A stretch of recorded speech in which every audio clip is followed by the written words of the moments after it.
بدون تردید افرادی که با مشکلات قضایی دست و پنجه نرم می‌کنن، مهمترین هدفشون پیروزی و کسب نتیجه مطلوب در پرونده است. و برای هر کسی دادن تضمین نتیجه پرونده از طرف وکیل مربوطه یک امر کاملاً وسوسه انگیزه.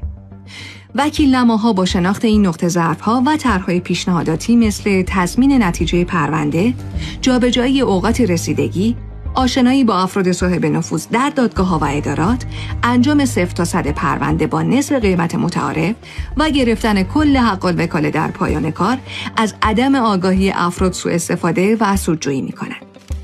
غافل از اینکه در تمامی مقاطع رسیدگی قضایی در هر پرونده استفاده از فنون دفاعی متعدد و به کارگیری مهارت‌های وکالتی با توجه به ماهیت پرونده صرفاً از عهده یک وکیل دادگستری زبده و کارآزموده برمیاد. متأسفانه در بسیاری از